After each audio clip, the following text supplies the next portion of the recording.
3 रसोई का ससुराल। इतने लोगों का खाना बनाना पड़ता है। प्याज काटो, मसाले पीसो, 4 तरह की सब्जियां बनाओ, कितना काम करना पड़ता है। सारा दिन बस किचन में पसीना बहाते रहो। हाँ भाभी, मुझे तो ये भी याद नहीं कि आखिरी बार पार्लर कब गई थी। टाइम ही नहीं मिलता, सारा दिन बस घर के काम में निकल जाता है।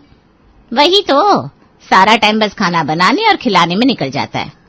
किचन में खाना बनाते हुए पूजा और श्वेता बातें कर रही थी। तभी घर की बड़ी बहू मंजरी वहां आती है।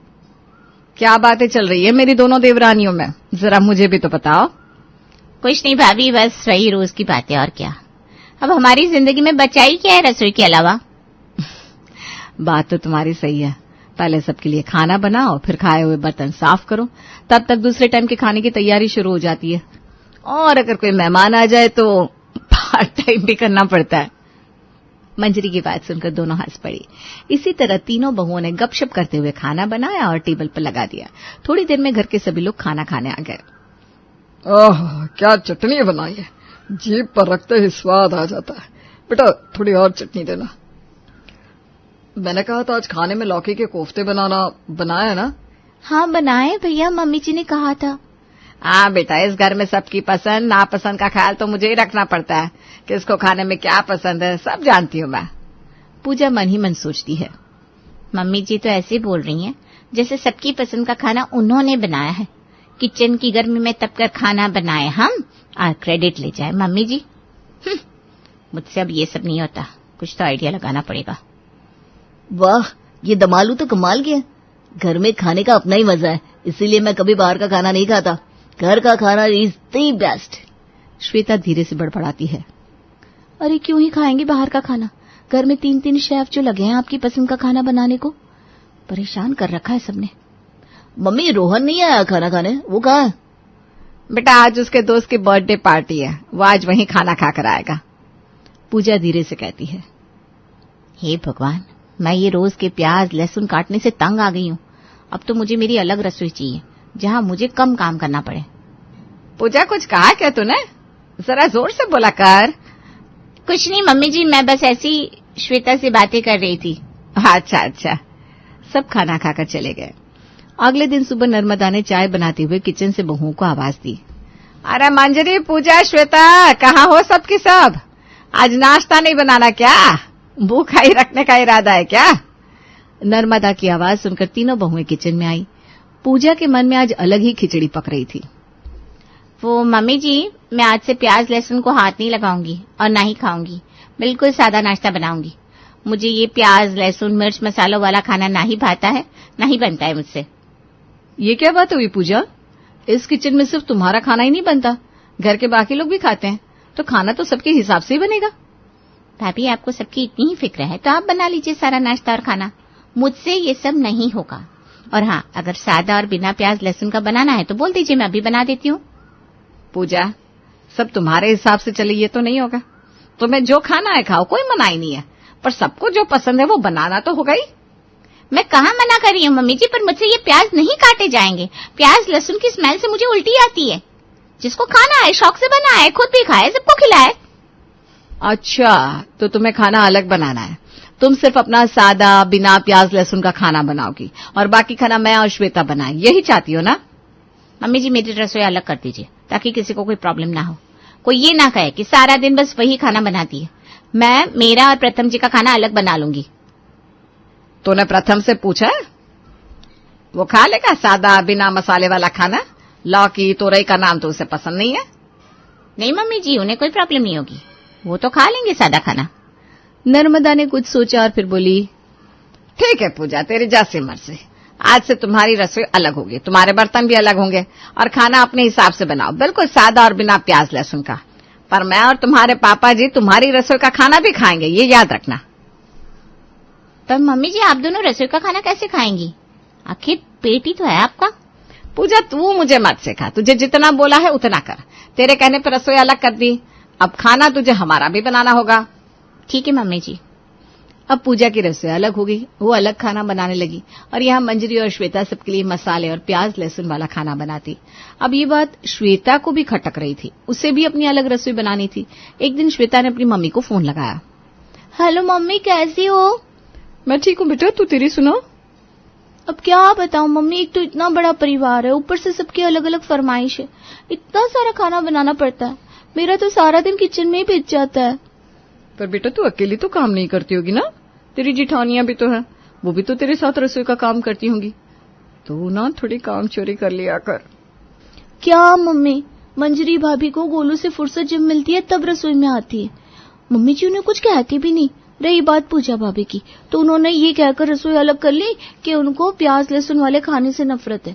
वो ज्यादा मसालेदार खाना भी नहीं खाएंगी और ना ये सब बनाएंगी। अच्छा ये बात है, पूजा तो बड़ी तेज निकली भी। वही तो मम्मी, चुपचाप निकल ली। अब मुझे भी कुछ आइडिया दो ना, जो मैं भी किसी बहाने से रसोई अलग कर लूं और मुझे भी कम काम करना पड़े, फिर मैं भी आराम कर सकूं, पार्लर जा सकूं। काम कर करके ना मेरे इतने सुंदर हाथ खराब हो गए। अच्छा ठीक है, सोचने दे मुझे कुछ। मम्मी जल्दी बताओ ना। अच्छा सुन, मैं कल तेरे घर आ जाती हूँ कुछ दिनों के लिए, तेरे साथ तेरे घर पर रहूंगी। तो अपनी सास से कहना तुझे मेरे लिए व्रत का खाना बनाना है, बाकी बातें मैं तुझे मिलकर समझाती हूँ। ओके मम्मी, बाय, कल मिलते हैं, जल्दी आना। ठीक है बेटा, बाय। फोन कट गया। अगले दिन दोपहर के वक्त रंजना नर्मदा के घर पहुंची। नर्मदा उस वक्त हॉल में बैठी टीवी देख रही थी। नमस्ते नर्मदा जी, कैसी हैं आप? अरे रंजना जी नमस्ते नमस्ते, बड़े दिनों बाद आना हुआ, आइए बैठिए ना। हाँ, घर से फुर्सत नहीं मिलती। अब श्वेता के पापा अपने दोस्तों के साथ तीर्थ पर गए हैं, तो सोचा कुछ दिन श्वेता के पास हो आऊं। अरे ये तो बहुत अच्छा सोचा आपने, आराम से रहिए और इसे अपना ही घर समझिए। श्वेता बेटा, तेरी मम्मी आई है। श्वेता मम्मी की बात सुनकर किचन से आई और आकर अपनी मम्मी के गले लग गई। हाय मेरी बच्ची, कैसी है तू? बहुत दुबली हो गई है बेटा। मैं ठीक हूँ मम्मी, बस थोड़ा काम ज्यादा रहता है ना यहाँ, इसीलिए शायद आपको मैं दुबली लग रही हूँ। हर माँ बाप को अपने बच्चे दुबले ही लगते हैं, पर ऐसा कुछ नहीं है रंजना जी, आपकी बेटी बिल्कुल भली चंगी है, आप चिंता मत कीजिए। श्वेता जाओ अपनी मम्मी को अंदर ले जाओ, सफर से आई है ना, थोड़ा आराम कर लेंगी। जी मम्मी जी। श्वेता रंजना को अपने कमरे में ले गई, जहां रंजना ने श्वेता को सारी तरकीब समझा दी जिससे रसोई अलग हो जाए। शाम को श्वेता नर्मदा के पास गई। हाँ बेटा बोल, क्या बात है? मम्मी जी बात यह है कि मेरी मम्मी ना अनाज नहीं खाती, ना ही प्याज लहसुन खाती है। हैं? अब ये क्या बात हो गई भला? वो क्या है ना मम्मी जी, मेरी मम्मी की गुरुजी ने उन्हें अनाज खाने से मना किया है, तो वो अब हमेशा ही व्रत करती हैं। तो फिर तुम्हारी मम्मी खाती क्या है, भूखी रहती है क्या? नहीं मम्मी जी, फलाहार करती है ना, कुट्टू के आटे की रोटियां, साबूदाने की खिचड़ी, फ्रूट्स, ये सब खाती है। और मैं भी ना आज से व्रत का खाना ही खाऊंगी। हे भगवान, ये सब क्या चल रहा है मेरे घर में? एक को प्याज लहसुन से एलर्जी है, एक व्रत का खाना खाएगी। अब क्या तुझे भी अलग रसोई चाहिए? हाँ मम्मी जी, अब प्याज लहसुन के किचन में तो व्रत का खाना बन नहीं सकता, ना ही अनाज का छुआ हुआ कोई बर्तन चलेगा, तो मुझे नए बर्तन और नए गैस पर ही खाना बनाना होगा। देखो ये सब नहीं चलेगा, ये व्रत क्या लगा रखा है? अरे किस चीज का व्रत है? जबरदस्ती ही व्रत का खाना खाना है? मम्मी जी, पूजा भाभी की बात तो आपने झट से मान ली थी, फिर मेरे बारे में ऐसा क्यों? मैं व्रत इस घर में करके ही रहूंगी। नर्मदा समझ रही थी काम से बचने की ये बहुओं की नौटंकी है, पर वो करती भी क्या, इसलिए उसने चुप रहना ही सही समझा। ठीक है भाई, तुम भी अलग रसोई कर लो, आज से तुम्हारी रसोई और बर्तन सब नए होंगे, बनाओ व्रत का खाना, पर हाँ खाना हमारा भी बनाना होगा। पर मम्मी जी आपका तो व्रत नहीं है, फिर आप व्रत का खाना क्यों खाएंगी? क्या नहीं खा सकती मैं? मेरा जो मन करेगा खाऊंगी। चुपचाप 4 लोगों का खाना बनाना पड़ेगा। मंजरी, पूजा, तुम भी यहाँ आओ और सुनो। नर्मदा की आवाज सुनकर मंजरी और पूजा भी उसके पास आती है। तुम तीनों कान खोलकर सुन लो, आज से तुम सबकी रसोई अलग अलग होगी। पूजा तुम बिना प्याज लहसुन और बिना मसाले वाला खाना बनाओगी, श्वेता तुम व्रत का खाना बनाओगी, और मंजरी तुम वो खाना बनाओगी जो हमारे घर में बनता आ रहा है। अब तुम सब अपने अपने पतियों को बस अपने हाथ का खाना ही खिलाओगी, और हाँ मेरा और तुम्हारे पापा जी का खाना तुम तीनों को ही बनाना है। आ गई बात समझ में? ठीक है मम्मी जी। ठीक है मम्मी जी, जैसा आप कहें। नर्मदा वहां से उठकर अपने कमरे में चली गई और तीनों बहुएं अपनी अपनी रसोई में रात के खाने की तैयारी में लग गई। अच्छा ही हुआ जो इन दोनों ने रसोई अलग कर ली, मुझे कुछ कहना भी नहीं पड़ा और मेरा काम भी बन गया। पूजा मन ही मन सोचती है, चलो प्याज काटने का झंझट तो खत्म हुआ, अब बस 4 लोगों का खाना बनाना है। वाह, ये तो बढ़िया हो गया, अब तो मुझे ज्यादा काम नहीं करना पड़ेगा, पार्लर भी जा सकूंगी। बस ये व्रत का खाना खाकर रहना थोड़ा मुश्किल है, क्योंकि मुझे तो मसालेदार खाना ही पसंद है। ऐसे ही तीनों ने खाना बनाया। सब खाने के टेबल पर बैठे थे। तीनों बहुओं ने टेबल पर खाना लगा दिया। अरे वाह, आज तो खाने में बहुत सारी वैरायटी है। मटर पनीर भी है, लौकी की सब्जी भी है और व्रत वाला खाना भी बनाया है। पर भाई मुझे तो आज मटर पनीर खानी है। नहीं, आप ये व्रत वाली साबूदाने की खिचड़ी खाएंगे। पर क्यों? मुझे जो पसंद है मैं वही खाऊंगा। नहीं बेटा, अब ऐसा नहीं होगा। सबने अपनी रसोई अलग कर ली है। अब जो जिसकी बीवी बनाएगी उसे वही खाना होगा। तेरी बीवी आज से व्रत का खाना खाएगी, ऐसा बोलकर उसने रसोई अलग की है। तो अब तुझे भी यही व्रत वाला खाना खाना होगा। तो मुझे लौकी की सब्जी खानी पड़ेगी? हाँ प्रथम भैया, अब से आपको तोरई, लौकी, इन्हीं सब की सब्जियां खाने को मिलेंगी, वो भी बिना मिर्च मसालों के। पर भाभी आपको पता है ना, मुझे ये लौकी नहीं भाती। हाँ प्रथम भैया, पर क्या कर सकते हैं, आपको ये सब्जी ही खानी होगी। मैं तो अपना मटर पनीर खाऊंगी और अपने पति को खिलाऊंगी। तो क्या हुआ, ये सब हेल्थ के लिए बहुत अच्छा होता है। मंजरी भाभी आप ही खाइए ये मिर्च मसाले। हाँ हाँ ठीक है, मुझे क्या दिक्कत है। चलो भाई, सब अपना अपना खाना खाओ। मैं और तेरे पापा तो थोड़ा थोड़ा सब कुछ टेस्ट करेंगे। इसी तरह सबने मन मारकर जैसे तैसे खाना खत्म किया और अपने कमरे में आराम करने चले गए। अगले दिन सुबह मंजरी किचन में नाश्ता बना रही थी, तभी देव ने मंजरी को आवाज दी। मंजरी, मेरी फाइल नहीं मिल रही है, ढूंढ दो जरा। हाँ आती हूँ। मंजरी कमरे में आकर फाइल ढूंढ रही थी, तभी गोलू ने मंजरी से कहा, मम्मा मुझे जल्दी से स्कूल के लिए रेडी कर दो, नहीं तो स्कूल बस छूट जाएगी। मंजरी, पहले फाइल ढूंढकर मेरी शर्ट प्रेस कर दो, और हाँ नाश्ता टाइम से दे देना, वरना ऑफिस के लिए लेट हो जाऊंगा और बॉस की डांट खानी पड़ेगी। अरे मैं अकेले क्या क्या करूं, आपका काम करो, बच्चे को स्कूल भेजो या फिर नाश्ता बनाओ। पहले तो तुम ये सब कर रही थी ना, फिर आज क्या हो गया जो तुम्हें इतनी प्रॉब्लम हो रही है? और अब तो काम भी कम है, रसोई जो अलग कर लिए तुम तीनों ने। काम कम होने से क्या होता है, करना तो मुझे अकेली को ही है। एक साथ इतना काम कैसे करूं, मेरे 4 हाथ नहीं है। मैं भी तो वही कह रहा हूँ, पहले काम बढ़ जाता था। तुम बच्चे को रेडी कर रही हो तो पूजा या श्वेता सब्जी बना लेती, उनको अगर कोई काम होता तो तुम पराठे बना लेती। ऐसे ही मिलजुल कर काम हो जाता और सब कुछ बैलेंस भी रहता था। पर तुम लोगों को इतने लोगों का खाना एक साथ नहीं बनाना था। अब देख लो नतीजा। बात तो आपकी सही है, पर अब क्या कर सकते हैं। सोच लो अच्छे से क्या करना है। आज तो मैं बाहर ही नाश्ता कर लूंगा और गोलू को भी स्कूल छोड़ दूंगा।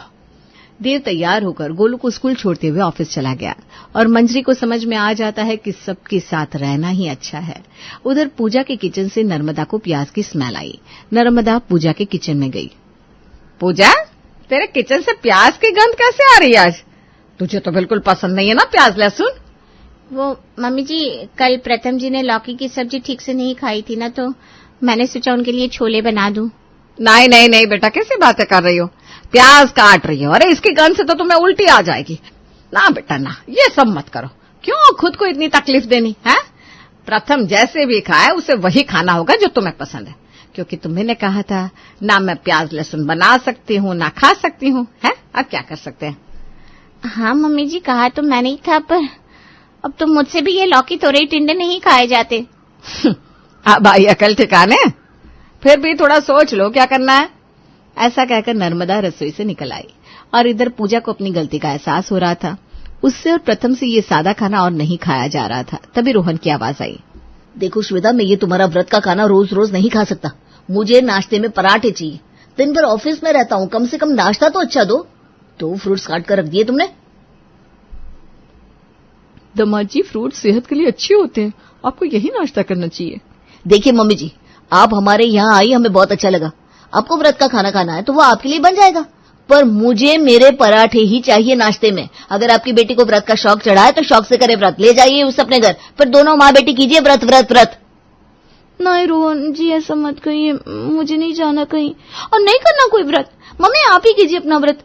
आपके इस व्रत की वजह से मेरा घर टूट रहा है और सच कहूं तो मुझसे तो खाया ही नहीं जाता ये व्रत का खाना। रोहन की आवाज सुनकर घर के सभी लोग वहां आ गए थे। तभी नर्मदा ने श्वेता से कहा, क्यों बेटा श्वेता, हो गया पूरा व्रत? शौक पूरा हो गया सबका? अब तीनों बहुएं साथ में बोल पड़ी। हाँ मम्मी जी, हमें माफ कीजिए।